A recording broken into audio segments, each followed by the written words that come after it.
Hello and welcome to Beyond Today. This is the program that talks to leaders about the future of our community and addresses different problems and opportunities to create a better tomorrow. In our last program, we talked about how we can cultivate prosperity. Today, we'll be considering how we can produce balanced growth in our community. I'm Ray Charmonti, your host for Beyond Today and Assistant Executive Director for the Hillsborough County City-County Planning Commission. We'll be talking with two people who are quite involved in Hillsborough County's growth, but who probably have somewhat different views about balanced growth. Margaret Vizzi sees Hillsborough County from a citizen's point of view. She was a homemaker who became involved in growth management issues 15 years ago. She was appointed to serve on the Environmental Land Management Study, the ELMS 2 Committee, and has served on the County Citizens Advisory Committee, working through the last 3 comprehensive plan updates. She has been active in her neighborhood of Beach Park in Tampa and has been president of the Tampa Homeowners, an association of neighborhoods commonly referred to as THAN. Joining us later will be Rhea F. Law, member of the board of directors of Fowler White Law Firm. Our citizens said it would be a good vision to have balanced growth with conservation, resulting in soundly planned communities within a protected environmental area. Mrs. Vizzi, you have been involved in points where decisions are made about long-range planning for a long time. I'd like to ask you, how would you define balanced growth? I define balanced growth as growth which continues to move the city of Tampa and Hillsborough County forward into the next century and acknowledges the importance not only of commercial and business development, but of the development of good, solid places where people can live and enjoy life in neighborhoods that is conducive to living. And particularly in the city of Tampa where I live, it's so important. There are so many neighborhoods that are now trying to come back, and balanced growth would surely acknowledge that those neighborhoods have to be given a lot of help to bring that growth of places to live in the city forward. In Hillsborough County, there's much growth, I know, as far as residential is concerned. One of the other areas of balanced growth, of course, is moving all of these people. So the more you can congregate them into areas where you can plan for mass transit, then this would indeed bring about growth, which would be balanced. As far as who's going to pay for all that, it definitely needs to be both the citizens who live here and who contribute to the problems that growth causes, but also the community that is building the commercial and business office buildings, etc., that are coming online. So balanced growth is basically acknowledging that both communities are very important to the area, and working together will accomplish that, I think. There's a lot of discussion about growth paying its way, and certain kind of growth pays its way, others don't.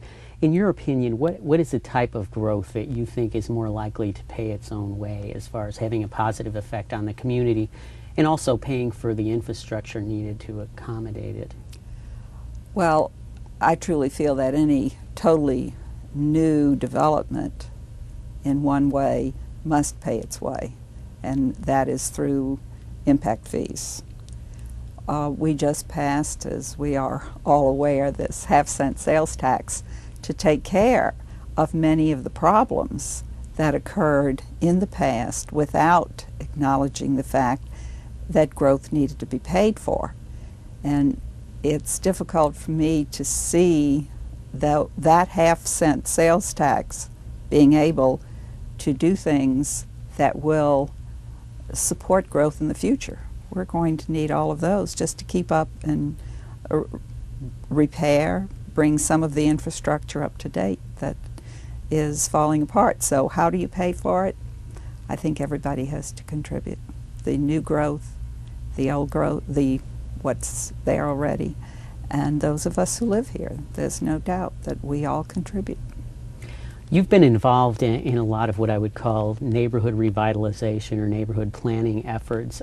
I have to assume that you think it's very important to preserve our existing neighborhoods. Do you think that that has an effect on the overall growth of the community, that preservation of existing neighborhoods? Oh, absolutely. We can even go into Ybor City, I think, and think about how much better it would have been had Ybor City been retained as a residential area when it was so totally destroyed.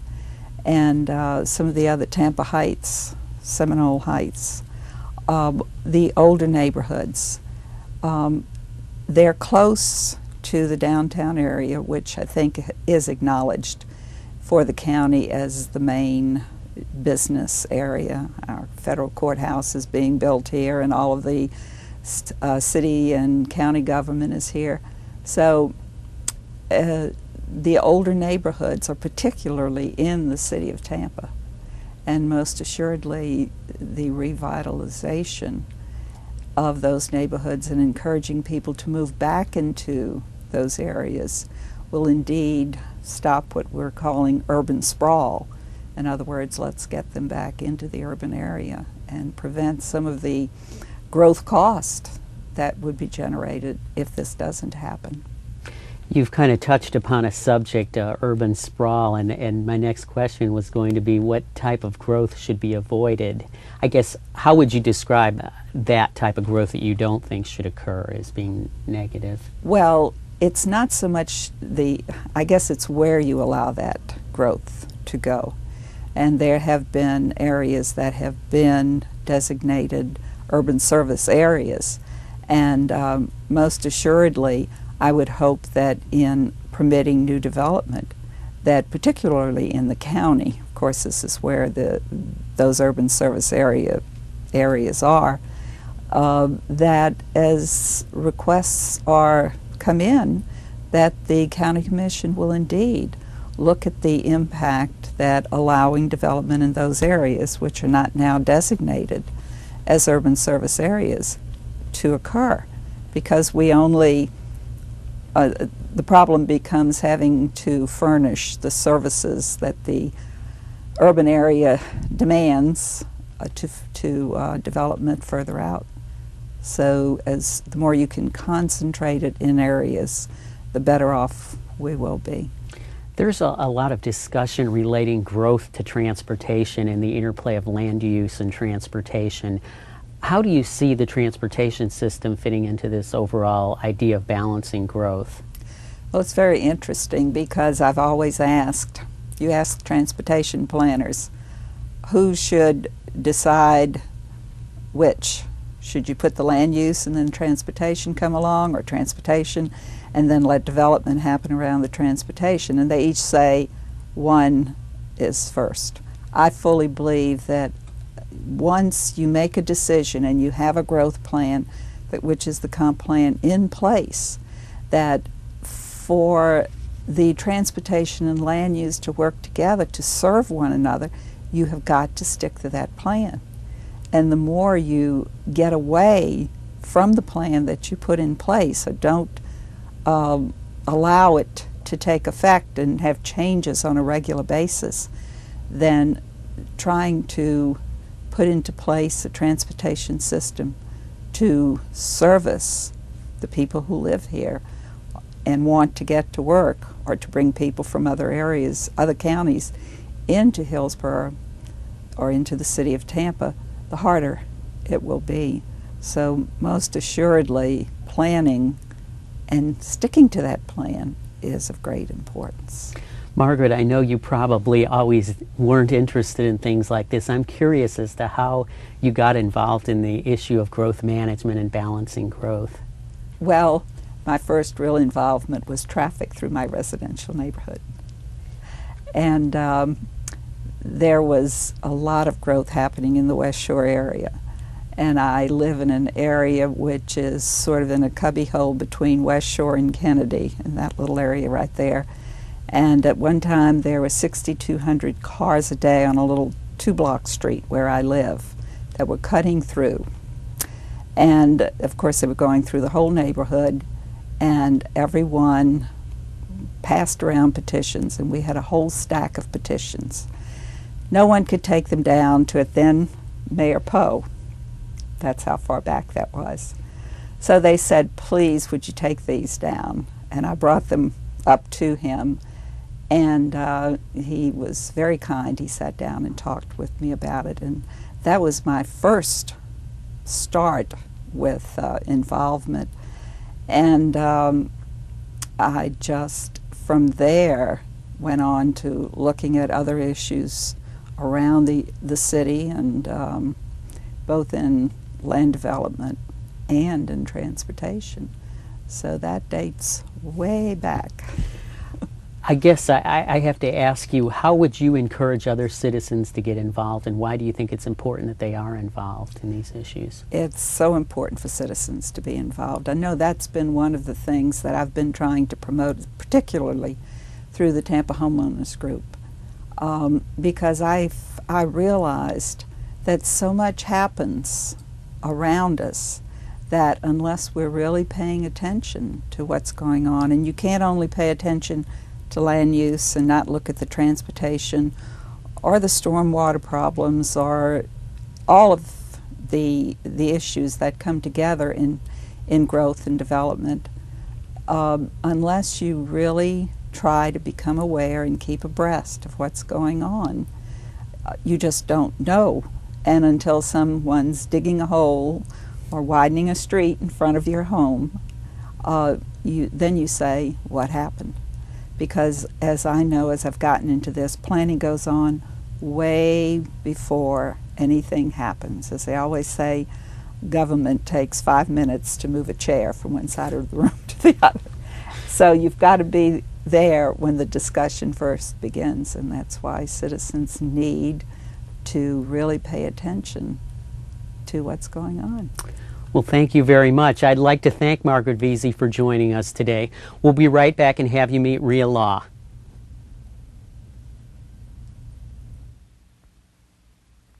The Planning Commission Library Services.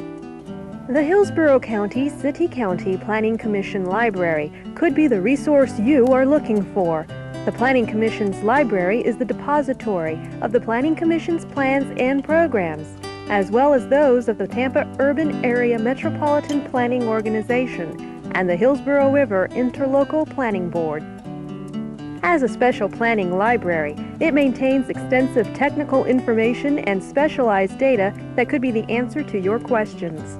Examples of data in the library are population statistics, official U.S. Census reports, state and federal reports, environmental studies, and building permit activity reports. In addition, library products available in the Planning Commission Library include several other sources of information, such as maps, pamphlets, periodicals, and special subject files. A computer-based library assists in data collection and quick reference. The Planning Commission's library holds extensive information on a wide variety of topics that are easily located through a computer search capability.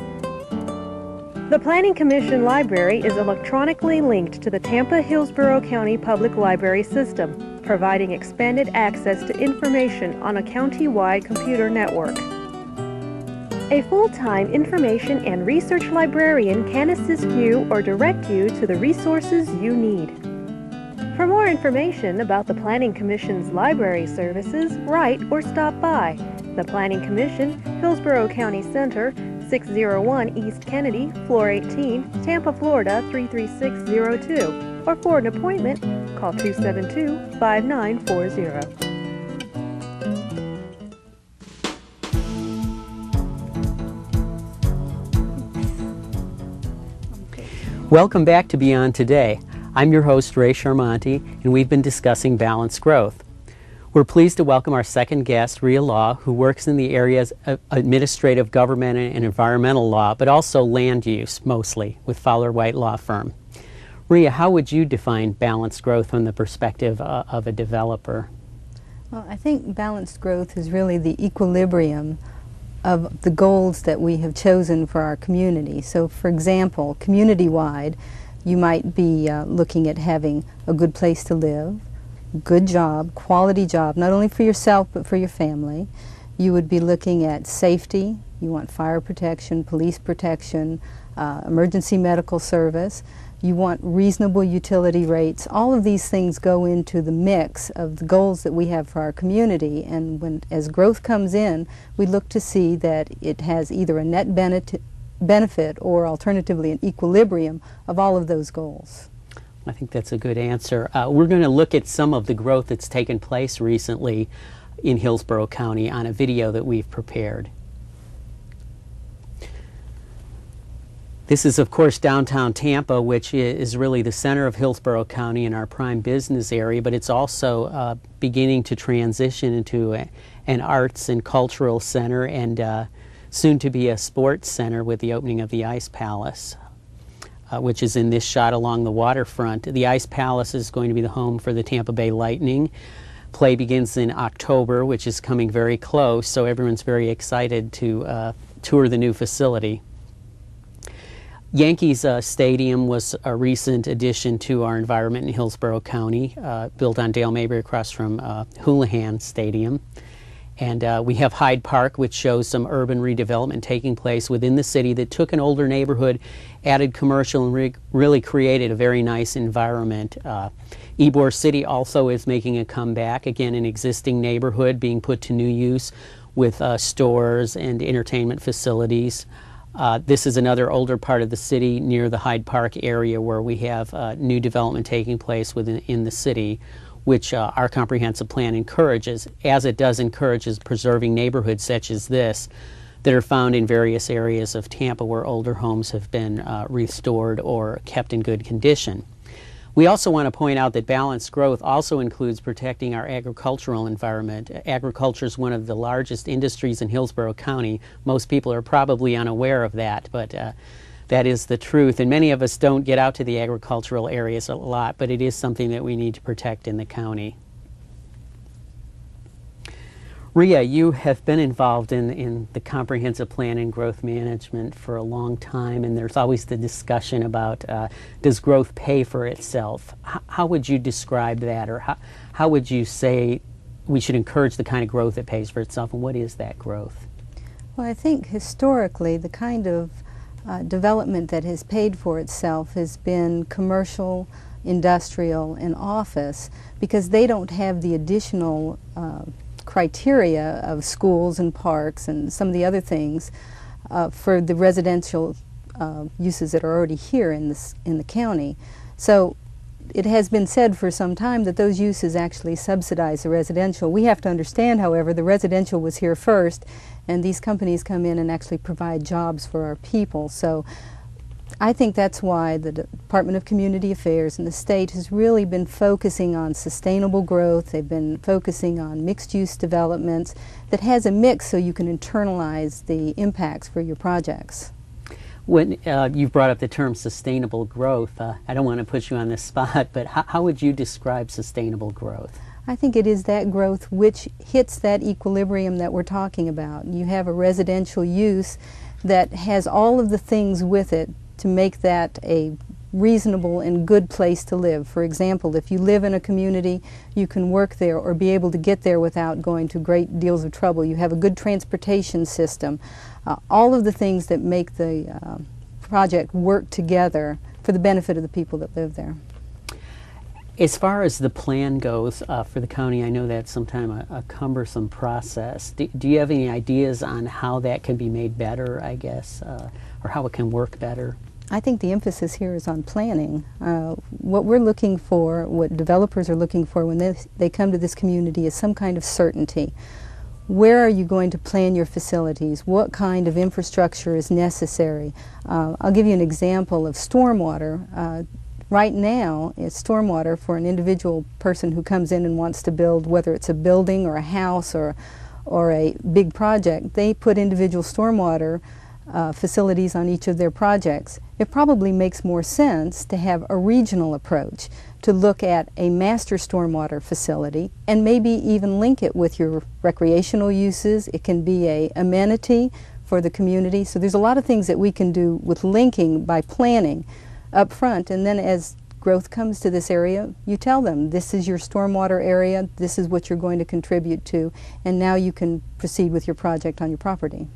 I know transportation has been a big issue regarding growth and where it can occur. What do you see as a desirable goal in our transportation system to try to serve the growth that's occurring? Well, first, I think we need to identify those locations where new transportation facilities are necessary. And we ought to proactively go after that and start constructing those now before it becomes so terribly expensive. And also put us in the position of doing this up front proactively as opposed to doing it as a retrofit after you already have existing uses and there's a lot of disruption. The second thing is to look at the rail program and see what can be provided in our community. We have some opportunities here that may really work to everybody's benefit, but we need to identify those up front and form partnerships with people who come to this community and say, we want to build these facilities, here's where we would like them to be, here are the benefits for doing that, this is the offsets, perhaps a higher density or something that would offset the cost for those kind of facilities. Since you're involved in the private sector, I'd like to ask you, is there a type of growth that you would see as not being good, or what is the kind of growth you wouldn't like to see happen here? Well, I think growth that doesn't meet the goals that you set for the community should be that which we wouldn't look to encourage. In this case, though, I need to say that we need to be flexible, and we also need to understand that every piece of development doesn't necessarily have to comply with each one of those goals. It may be they provide some significant benefits in one area and not in another, but for the overall good, it is a significant benefit, and therefore that would be the kind of growth you would want to encourage. Well, we've recently passed the community investment tax, which kind of takes care of some of the backlog, but how do you see, I guess, future facilities being paid for? What mechanisms? Well, again, from your perspective. Sure, I think the first is planning. Up front, you need to identify regionally, sub-regionally, what kind of facilities you need. You need to put those in the plan, and as Margaret said earlier, you need to stick to the plan, or stick fairly close to the plan, so that those facilities can be used to their best effect. I think the next thing you need to do is you need to determine financing arrangements so that you can put those in up front. And finally, you need to form these partnerships, not only with new businesses that may be coming to the community, but also with the people of our community. I mean, we're all in this together, and if we work together, we will achieve our community's goals. There's a lot of debate sometimes, and I think there's a perception when people see new developments going up, but that happens on its own. But isn't that sometimes the result of jobs or companies coming here that creates the desirability of people moving here? Yes, certainly it can happen in that way. As I understand it, about 90% of the workforce for any company that comes to this area is from existing residents. And so in many ways, a business will come to this area because they're looking for our educated workforce. And from that perspective, you know, we grow on each other. You have the residential first, then you have the businesses to support the residential, and that's how really growth takes place. What are the new trends that you see in development? How might developments built 10 years from now be different than the planned communities that we see now? Do you see trends coming on the horizon? Well, I hope what we're going to move toward is not so many regulatory rules and regulations, but rather performance criteria. We're talking about doing that in the environmental field, and I think it certainly applies in the land use field. There may be ways of accomplishing good growth and the things that people find desirable that may not look like our existing land use patterns of today. And so we should set those performance criteria, which may be you will not adversely impact your transportation system, or you may make it better by including some kind of mass transit component. And then once that person or that group meets that criteria, you let them go forth. I mean, the market will kind of take care of what the project looks like. They won't build junk because nobody wants to live in junk. That's true. The marketplace does have a big part to play in planning. And I guess that's where the balance comes. What is the balance between the marketplace and government involvement from a developer's perspective? Or is there even a place for government involvement? Well, I think there is a place for government involvement in making sure that you have regional plans. I mean, that's when we go back to planning at the beginning. If you have everyone buy into a plan, and I'm not just talking about people in government, but I'm talking about people in the communities, people who might be coming to this area, existing businesses, we're all in this process together. And once we come up with a plan, then we should allow the market to move forward. As I said, people are not going to build something that's undesirable because it will not be utilized. And unfortunately, the developers of today have gotten pretty smart about that and have some economies of scale that they can bring to the table in helping us achieve our community goals. When we talk about citizen involvement, I think sometimes we forget that that includes the business community and the private sector. How can we in government get people more involved in all spectrums of the community? What things could we do that we're not doing now, I guess? Well, I think the outreach is very important in keeping people up to date, but you literally have to provide them the opportunity to make a difference.